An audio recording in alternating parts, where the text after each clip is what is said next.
J'avais ainsi appris une seconde chose très importante, c'est que sa planète d'origine était à peine plus grande qu'une maison. Ça ne pouvait pas m'étonner beaucoup. Je savais bien qu'en dehors des grosses planètes comme la Terre, Jupiter, Mars, Vénus, auxquelles on a donné des noms, il y en a des centaines d'autres qui sont quelquefois si petites qu'on a beaucoup de mal à les apercevoir au télescope. Quand un astronome découvre l'une d'elles, il lui donne pour nom un numéro. Il l'appelle par exemple l'astéroïde 325. J'ai de sérieuses raisons de croire que la planète d'où venait le Petit Prince est l'astéroïde B612. Cet astéroïde n'a été aperçu qu'une fois au télescope en 1909 par un astronome turc. Il avait fait alors une grande démonstration de sa découverte à un congrès international d'astronomie. Mais personne ne l'avait cru à cause de son costume. Les grandes personnes sont comme ça. Heureusement pour la réputation de l'astéroïde B612, un dictateur turc imposa à son peuple, sous peine de mort, de s'habiller à l'européenne. L'astronome refit sa démonstration en 1920 dans un habit très élégant. Et cette fois-ci, tout le monde fut de son avis. Si je vous ai raconté ces détails sur l'astéroïde B612, et si je vous ai confié son numéro, c'est à cause des grandes personnes.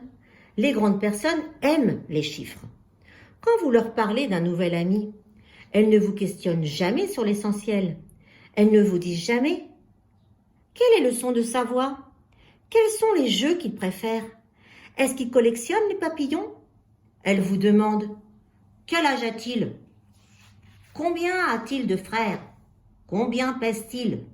Combien gagne son père ?» Alors seulement, elles croient le connaître. Si vous dites aux grandes personnes « J'ai vu une belle maison en briques roses avec des géraniums aux fenêtres et des colombes sur le toit », elles ne parviennent pas à s'imaginer cette maison. Il faut leur dire « J'ai vu une maison de 100 000 francs ». Alors elles s'écrient « Oh, comme c'est joli !» Ainsi, si vous leur dites « La preuve que le petit prince a existé, c'est qu'il était ravissant, qu'il riait et qu'il voulait un mouton. » Quand on veut un mouton, c'est la preuve qu'on existe. Elles hausseront les épaules et vous traiteront d'enfant. Mais si vous leur dites « La planète d'où il venait est l'astéroïde B612 », alors elles seront convaincues. Et elles vous laisseront tranquille avec leurs questions. Elles sont comme ça. Il ne faut pas leur en vouloir. Et les enfants doivent être très indulgents envers les grandes personnes.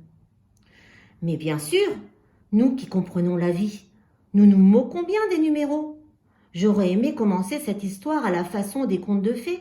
J'aurais aimé dire « Il était une fois un petit prince qui habitait une planète à peine plus grande que lui et qui avait besoin d'un ami. » Pour ceux qui comprennent la vie, ça aurait eu l'air beaucoup plus vrai.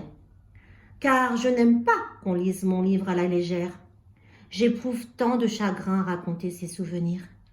Il y a 6 ans déjà que mon ami s'en est allé avec son mouton.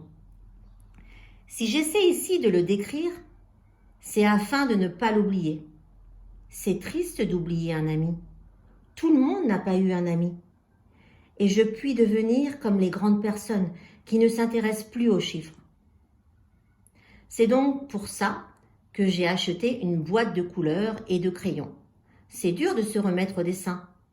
À mon âge, quand on n'a jamais fait d'autre tentative que celle d'un boa fermé et celle d'un boa ouvert. À l'âge de 6 ans, j'essaierai bien sûr de faire des portraits le plus ressemblants possible, mais je ne suis pas tout à fait certain de réussir. Un dessin va et l'autre ne ressemble plus. Je me trompe un peu aussi sur la taille. Ici, le petit prince est trop grand. Là, il est trop petit. J'hésite aussi sur la couleur de son costume. Alors je tâtonne. Comme ci et comme ça, tant bien que mal. Je me tromperai enfin sur certains détails, plus importants. Mais ça, il faudra me le pardonner. Mon ami ne donnait jamais d'explication.